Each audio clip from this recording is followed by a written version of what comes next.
Then the king called together all the elders of Judah and Jerusalem. He went up to the temple of the Lord with the people of Judah, the inhabitants of Jerusalem, the priests, and the prophets, all the people from the least to the greatest. He read in their hearing all the words of the book of the covenant which had been found in the temple of the Lord.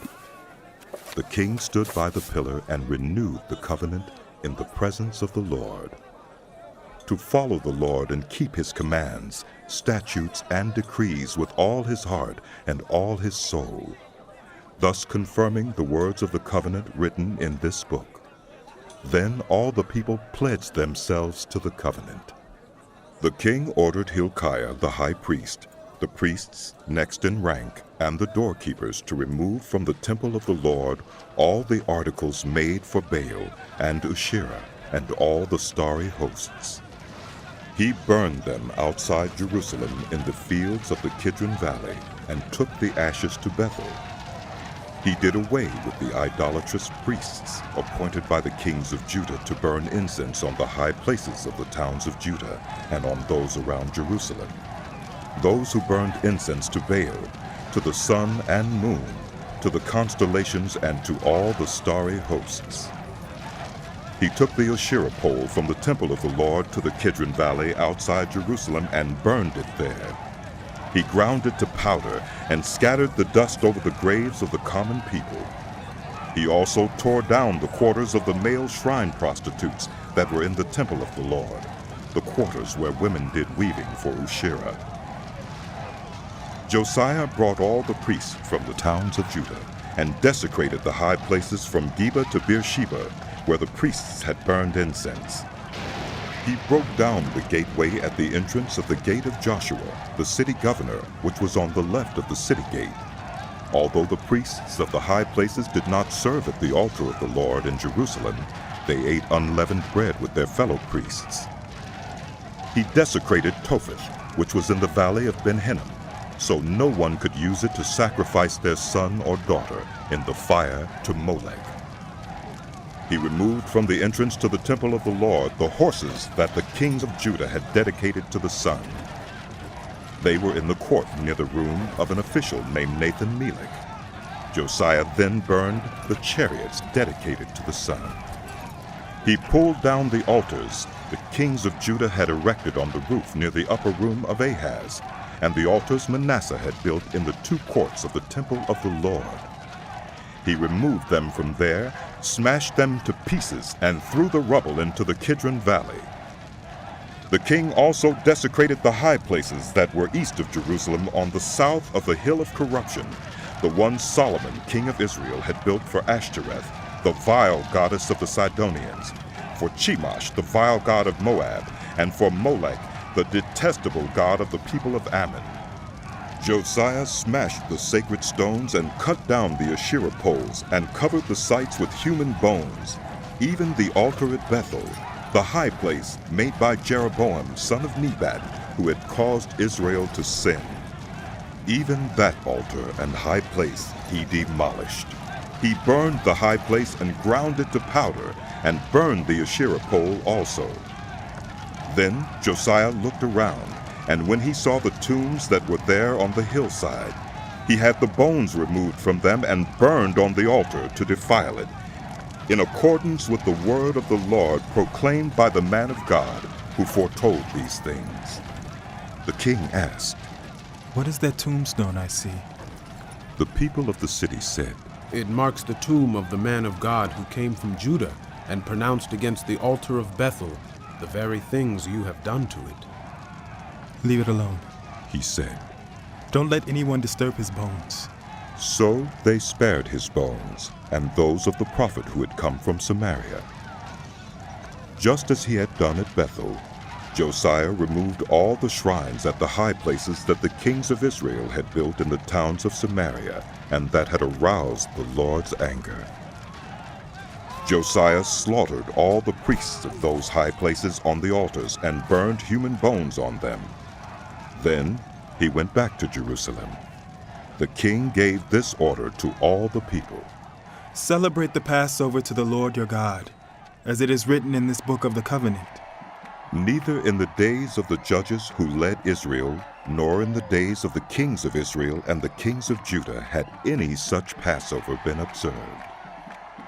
But in the 18th year of King Josiah, this Passover was celebrated to the Lord in Jerusalem. Furthermore, Josiah got rid of the mediums and spiritists, the household gods, the idols, and all the other detestable things seen in Judah and Jerusalem. This he did to fulfill the requirements of the law written in the book that Hilkiah the priest had discovered in the temple of the Lord. Neither before nor after Josiah was there a king like him who turned to the Lord as he did, with all his heart and with all his soul and with all his strength, in accordance with all the law of Moses. Nevertheless, the Lord did not turn away from the heat of his fierce anger, which burned against Judah because of all that Manasseh had done to arouse his anger. So the Lord said, I will remove Judah also from my presence, as I removed Israel. And I will reject Jerusalem, the city I chose, and this temple, about which I said, There shall my name be. As for the other events of Josiah's reign, and all he did, are they not written in the book of the annals of the kings of Judah? While Josiah was king, Pharaoh Necho, king of Egypt, went up to the Euphrates River to help the king of Assyria. King Josiah marched out to meet him in battle, but Necho faced him and killed him at Megiddo. Josiah's servants brought his body in a chariot from Megiddo to Jerusalem and buried him in his own tomb. And the people of the land took Jehoahaz, son of Josiah, and anointed him and made him king in place of his father. Jehoahaz was 23 years old when he became king, and he reigned in Jerusalem 3 months. His mother's name was Hamutal, daughter of Jeremiah. She was from Libnah. He did evil in the eyes of the Lord, just as his predecessors had done. Pharaoh Necho put him in chains at Riblah in the land of Hamath, so that he might not reign in Jerusalem. And he imposed on Judah a levy of 100 talents of silver and a talent of gold. Pharaoh Necho made Eliakim, son of Josiah, king in place of his father Josiah, and changed Eliakim's name to Jehoiakim. But he took Jehoahaz and carried him off to Egypt, and there he died. Jehoiakim paid Pharaoh Necho the silver and gold he demanded. In order to do so, he taxed the land and exacted the silver and gold from the people of the land according to their assessments. Jehoiakim was 25 years old when he became king, and he reigned in Jerusalem 11 years. His mother's name was Zedekiah, daughter of Pedaiah. She was from Rumah. And he did evil in the eyes of the Lord, just as his predecessors had done. During Jehoiakim's reign, Nebuchadnezzar, king of Babylon, invaded the land, and Jehoiakim became his vassal for 3 years. But then he turned against Nebuchadnezzar and rebelled. The Lord sent Babylonian, Aramean, Moabite, and Ammonite raiders against him to destroy Judah in accordance with the word of the Lord proclaimed by his servants, the prophets. Surely these things happened to Judah according to the Lord's command, in order to remove them from his presence because of the sins of Manasseh and all he had done, including the shedding of innocent blood. For he had filled Jerusalem with innocent blood, and the Lord was not willing to forgive. As for the other events of Jehoiakim's reign and all he did, are they not written in the book of the annals of the kings of Judah? Jehoiakim rested with his ancestors, and Jehoiachin, his son, succeeded him as king. The king of Egypt did not march out from his own country again, because the king of Babylon had taken all his territory from the Wadi of Egypt to the Euphrates River. Jehoiachin was 18 years old when he became king, and he reigned in Jerusalem 3 months. His mother's name was Nehushta, daughter of Elnathan. She was from Jerusalem. He did evil in the eyes of the Lord, just as his father had done. At that time, the officers of Nebuchadnezzar, king of Babylon, advanced on Jerusalem and laid siege to it. And Nebuchadnezzar himself came up to the city while his officers were besieging it. Jehoiakim, king of Judah, his mother, his attendants, his nobles, and his officials all surrendered to him. In the 8th year of the reign of the king of Babylon, he took Jehoiakim prisoner. As the Lord had declared, Nebuchadnezzar removed the treasures from the temple of the Lord and from the royal palace, and cut up the gold articles that Solomon, king of Israel, had made for the temple of the Lord. He carried all Jerusalem into exile, all the officers and fighting men, and all the skilled workers and artisans, a total of 10,000. Only the poorest people of the land were left.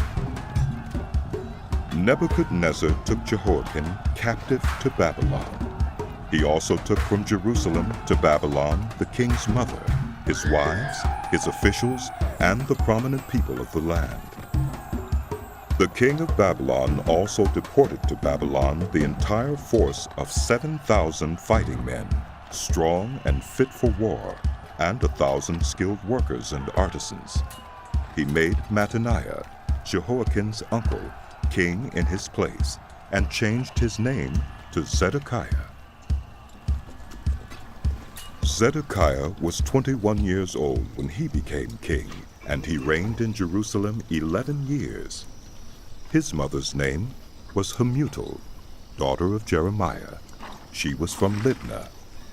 He did evil in the eyes of the Lord, just as Jehoiakim had done. It was because of the Lord's anger that all this happened to Jerusalem and Judah, and in the end he thrust them from his presence. Now Zedekiah rebelled against the king of Babylon. So in the 9th year of Zedekiah's reign, on the 10th day of the 10th month, Nebuchadnezzar, king of Babylon, marched against Jerusalem with his whole army. He encamped outside the city and built siege works all around it. The city was kept under siege until the 11th year of King Zedekiah. By the 9th day of the 4th month, the famine in the city had become so severe that there was no food for the people to eat.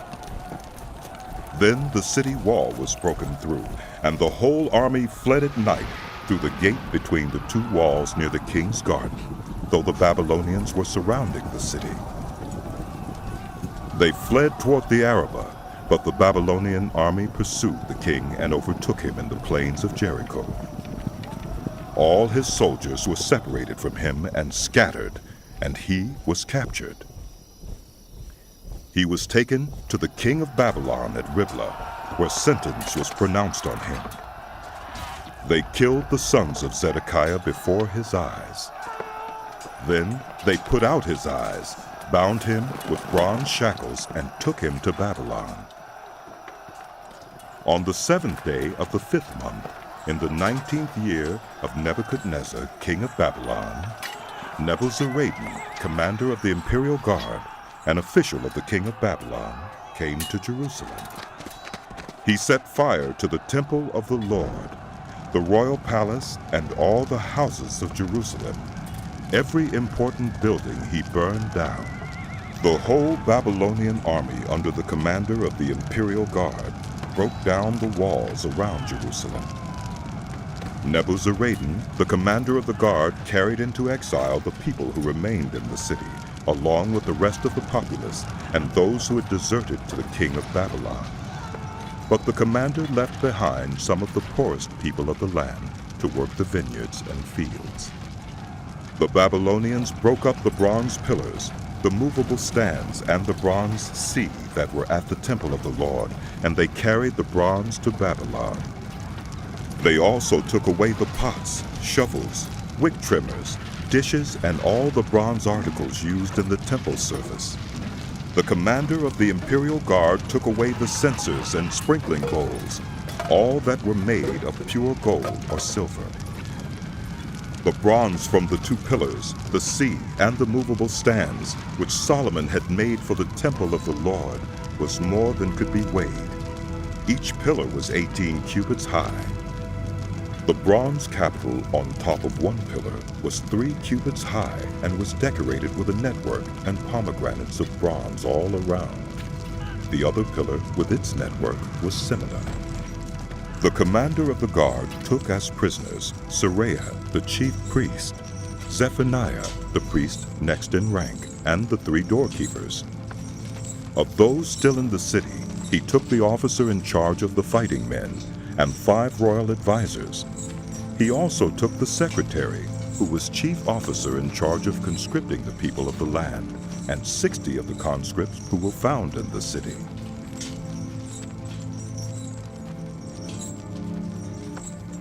Nebuzaradan, the commander, took them all and brought them to the king of Babylon at Riblah.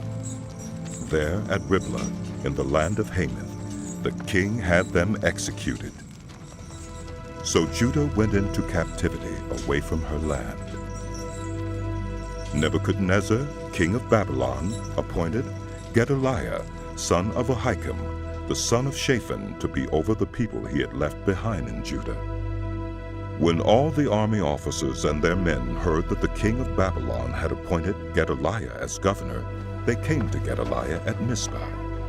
Ishmael, son of Nethaniah, Johanan, son of Kareah, Seraiah, son of Tanhumeth the Netophathite, Jaazaniah, the son of the Meuchathite, and their men. Gedaliah took an oath to reassure them and their men. Do not be afraid of the Babylonian officials. He said, Settle down in the land and serve the king of Babylon, and it will go well with you. In the 7th month, however, Ishmael, son of Nethaniah, the son of Elishama, who was of royal blood, came with 10 men and assassinated Gedaliah, and also the men of Judah and the Babylonians who were with him at Mizpah. At this, all the people from the least to the greatest, together with the army officers, fled to Egypt for fear of the Babylonians. In the 37th year of the exile of Jehoiakim, king of Judah, in the year Awel-Marduk became king of Babylon, he released Jehoiakim, king of Judah, from prison. He did this on the 27th day of the 12th month. He spoke kindly to him and gave him a seat of honor, higher than those of the other kings who were with him in Babylon. So Jehoiakim put aside his prison clothes, and for the rest of his life ate regularly at the king's table. Day by day, the king gave Jehoiakim a regular allowance as long as he lived.